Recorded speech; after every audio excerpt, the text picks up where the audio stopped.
The only way to learn mathematics is to do mathematics. আসসালামু আলাইকুম সুপ্রিয় শিক্ষার্থী বন্ধুরা, ম্যাথমেটিক্স মজাতে সবাইকে স্বাগত। আমরা পড়ছি নবম দশম শ্রেণীর সাধারণ গণিত প্রথম অধ্যায় বাস্তব সংখ্যা। আজকে আমরা পড়ব বাস্তব সংখ্যা অধ্যায়ের অনুশীলনী 13 নম্বর প্রশ্ন সমাধান।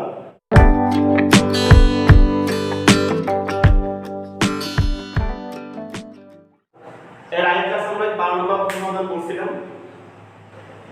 এর আগের ক্লাসে আমরা কি করছি যে সাধারণ ভগ্নাংশ থেকে কিভাবে কি আবৃত ভগ্নাংশ প্রকাশ করতে হয়।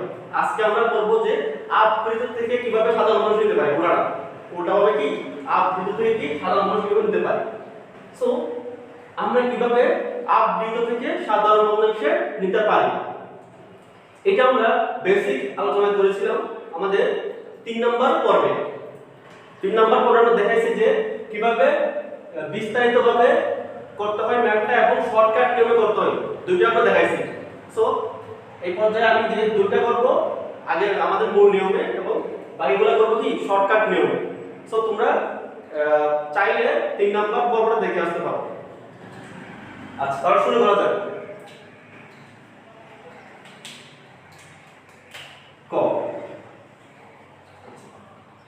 0.2 আমাদের নিয়ম কি ছিল যে আমরা প্রথমে এটাকে 0.2 এটাকে গুণ করব একের পরে যতগড় দশমিকের পরে যতটা গড় থাকে একের পর কয়টা শূন্যে গুণ করব। তাহলে এখানে দশমিকের পর কয়টা গড় আছে? একটা গড় আছে, তাহলে কি একটা জিরো দিয়ে গুণ করব মোট গড়। তারপরে আবার গুণ করব কি দিয়ে 0.2 এ গুণ করব কি দশমিকের পরে যতগুলো অনাবৃত গড় আছে কতগুলো জিরো দিয়ে কি আমরা গুণ করব। তাহলে দশমিকের পরে এখানে কি মোট ঘর কয়টা আছে ওইটা শূন্য দিয়ে আমরা করছি এবং পরের বারে কি কয়টা অনাবৃত গড় আছে। তাহলে এটা লেখা যায়, তুমি এটাকে গুণ করে দাও তাহলে এটা হবে 0.222 সামথিং ইনটু 10, এটা লেখা যায় 0.222 সামথিং ইনটু 1। ঠিক আছে, এটাকে লেখা যায় কি তুমি 10 দিয়ে গুণ করে এটাকে দশমিকটা এক করে ডানে চলে যাবে, এটা লেখা যায় 2.22222। আবার তুমি এটাকে গুণ করো এটা এটাই থাকবে, কারণ এক দিয়ে গুণ করলে চেঞ্জ হবে না। তাহলে 2.22222। এখন কি করব? এখন আমরা এটা থেকে এটা বিয়োগ করব, কেমন? তাহলে 0.2 ইনটু 10 বিয়োগ 0.2 ইনটু 1, ঠিক আছে? বিয়োগ করলে এটাকে বিয়োগ করে দাও 2.222 বিয়োগ 0.22। হ্যাঁ, তাহলে এখান থেকে আমি 0.2টা কমন নেই, কারণ 0.2টার মান বের করতে হবে। হ্যাঁ, 0.2টা কমন নিলে এখানে 0.2 কমন নিলে থাকে কত 10, আর এখানে কমন নিলে মাইনাস কি 1 থাকে। তুমি যদি এখান থেকে এটা বাদ দাও পূর্ণ সংখ্যাটা, এখানে কি 2 থেকে 0 বাদ দিলে কত থাকে 2 থাকে, এবং তুমি দেখো সবগুলো মিলে যাবে, সবগুলো কি মিলে যাচ্ছে। ঠিক আছে, তাহলে এই কি থাকবে এটা 2 হবে আছে। হ্যাঁ, এই বাইরে মিলে যাবে, মিলে গেছে। এখন আমরা কি করব 0.2 ইনটু কত হবে এটা 9 টু 2, তাহলে 0.2 পরিমাণ 2/9। দেখছো, তাহলে আমরা 0.2 পরিমাণ কি হচ্ছে এটা ভগ্নাংশ হয়ে গেছে। তাহলে বলতে পারি কি এত সমান কত? সুতরাং 0.2 সমান কত 2/9। তারপর আছে খ নম্বরে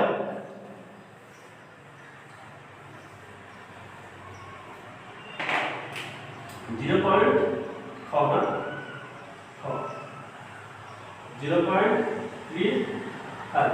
তো আমরা নিয়ম জানি যে 0.35 তাকে আমরা গুণ করব প্রথমে কি দশমিকের পরে যতগুলো ঘর আছে মোট এতগুলো শূন্য দিয়ে গুণ করব একের পরে। তাহলে এখানে দশমিকের পরে 2 ঘর আছে, দুইটা ঘর, তাহলে একের পরে ডাবল 0। আবার 0.35, ঠিক আছে? এখন দেখো যে দশমিকের পরে কতগুলো অনাবৃত ঘর আছে। তাহলে এখানে অনাবৃত গড় নাই, তাহলে শূন্য হবে না, শুধু 1 হবে।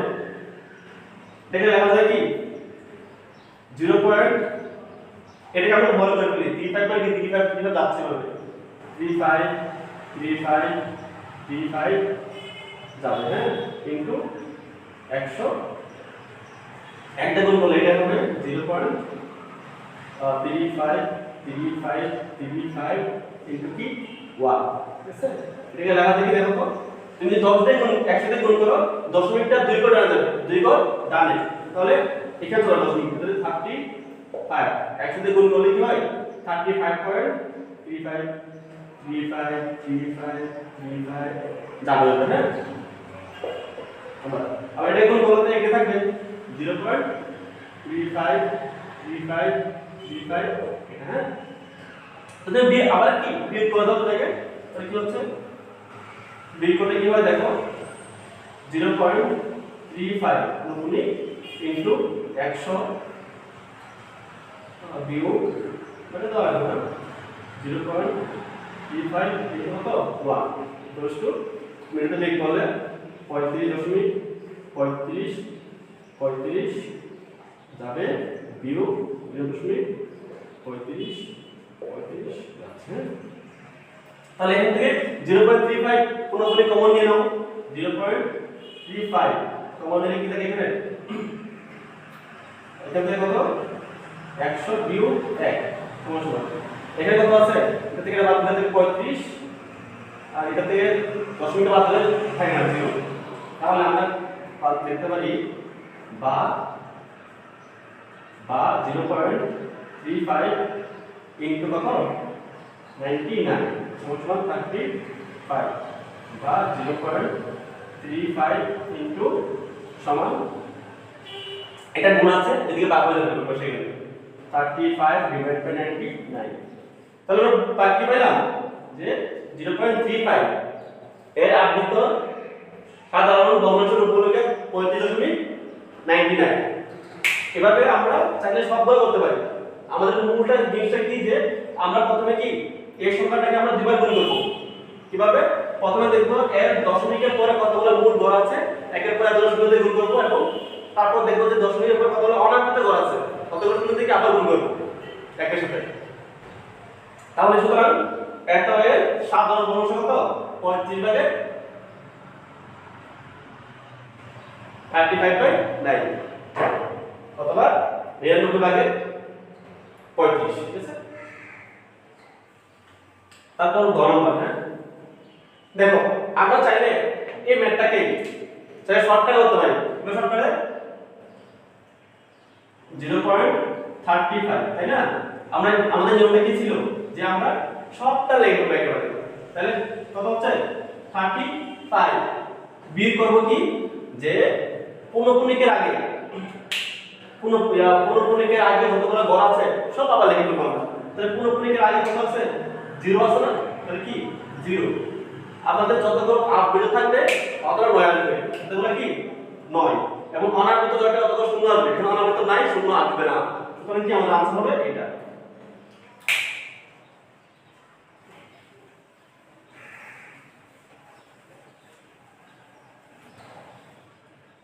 এখন আসলে ঘনতা 9, তাহলে তোমরা সেম নেমে করবা।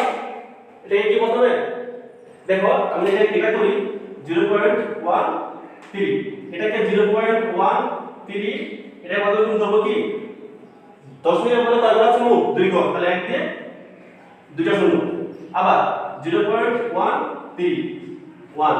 এখন দেখো কি দশমিকের পরে অনাবৃত ঘর আছে কিনা, হ্যাঁ এখানে কিন্তু অনাবৃত একটা আছে, সুতরাং শূন্য কয়টা হবে, এই যে অনাবৃত একটা, শূন্য কয়টা হবে একটা শূন্য, হ্যাঁ। আগের ম্যাথে কিন্তু অনাবৃত অঙ্ক ছিল না, এজন্য আমরা শূন্য দেই না, শুধু এক দিয়েছি। ওকে, তো এটা হবে কি গুণ করলে 0.133 ইনটু 100, 0.133 ইনটু 10, এটা কত হবে, এটা হবে দ্বিঘাত, তাহলে 13.3333 সামথিং, এটা কত হবে, এটা হবে 1 ঘর, তাহলে 1, তাহলে 1 দশমিক কত হবে 3333 দাঁড়াবে, কেমন। এখন কি হবে, তাহলে এটা হবে কি বিয়োগ করলে 0.13 ইনটু 100 বিয়োগ 0.13 ইনটু 10 সমান এটা ডাইরেক্ট বিয়োগ করে দিলে কত হবে आंसर 13 বিয়োগ 1 তাহলে কত आंसर আমি শর্ট তাতে করতেছি 12 হ্যাঁ। তাহলে আমি ইয়া করে করি 13.3333 বিয়োগ 1.333 হ্যাঁ। তাহলে এটা আমি যদি 0.13 কমন নিয়ে নিই তাহলে 100 মাইনাস 10 100 মাইনাস কত 10 সমান কত হচ্ছে 13 মাইনাস 1 কত 12 কেমন। তাহলে দেখো এই তিন তিন মিলে 3 3 বাদ 10 13 থেকে 1 গেলে কত থাকে 12। এখন দেখো তো 0.13 ইনটু কত 100 থেকে 10 গেলে কত 90 সমান 12 সুতরাং 0.13 সমান কত 12/90। এখন তোমাদের শর্টকাটে করে দাও তো, শর্টকাটে করে দাও কি হচ্ছে 0.13 আমার নিয়মটা যদি আমি সব লিখে নেব একসাথে তাহলে কত আছে মোট 13 মোট কত 13। এখান থেকে কি বিয়োগ করব আমার আবৃত্তির আগে যতগুলো থাকে ওটা আমি বিয়োগ করে দেব। কারণ আবৃত্তির আগে কি আছে 1 আছে শুধু 1 তাহলে কি 1 বিয়োগ করলাম ঠিক আছে। তাহলে আমরা যতটা করে আবৃত্তি ওটা 9 হবে তাহলে এক করে আবৃত্তি একটা কি 9 দশমিকের আগে দশমিকের পরে যত করে মান আবৃত ওটা শূন্য হবে তাহলে দশমিকের পরে কি এক বার আবৃত একদম কি তাহলে একটা কি শূন্য এটা কত হচ্ছে আমার 12/90। সবাই বুঝতে পারছো।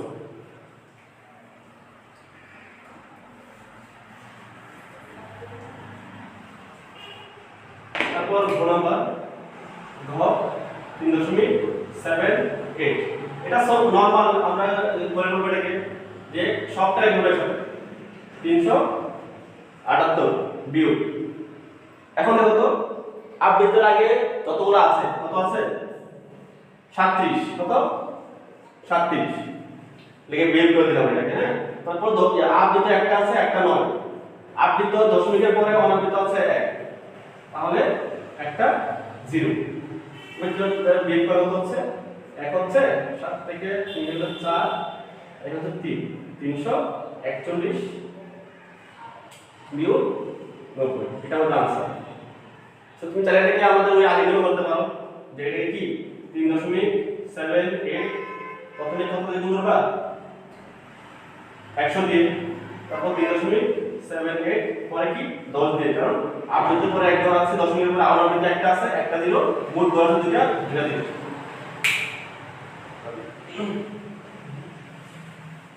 তারপর দেখো কোন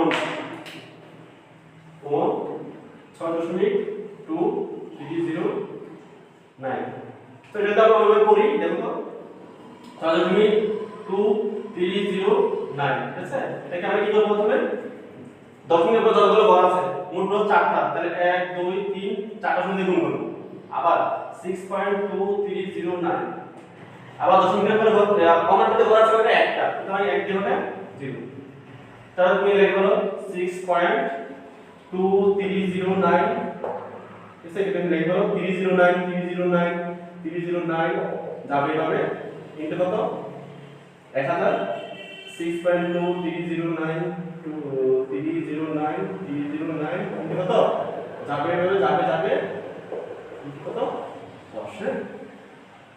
সো এটা লেখা যায় কি আবার যে 3 গজ তখন ডাক করে দিয়ে হ্যাঁ 6 হবে এটা হবে কত আমাদের এটা হবে দেখো এটাকে লেখা যায় ধরো 6.2309 ইনটু 10000 এই যে দশমিকটা আছে না দশমিকটা 4 ঘর ডানে চলে যাবে যেহেতু 4টা শূন্য তাহলে 6 1 2 3 4 এখানে হবে না তাহলে 6 2 3 0 9 দশমিক 309 309 রয়ে যাবে হ্যাঁ। আবার এটা কি হবে 6.2309 ইনটু 10 এটা 10 দশমিকটা এক ঘর ডানে চলে যাবে তাহলে এটা হবে 62 এদিকে গেলে 2 62 তাহলে 62 দশমিক এই যে এখানে হবে 309 309 309 যাবে হ্যাঁ। তুমি যোগ করো তাহলে 6.2309 2 3 0 9 ডাইরেক্ট কমন নিচ্ছে এটা কমন নিলে এটা থাকবে বিয়োগ এটা কমন নিতে হবে এটা 10 বিয়োগ করে হ্যাঁ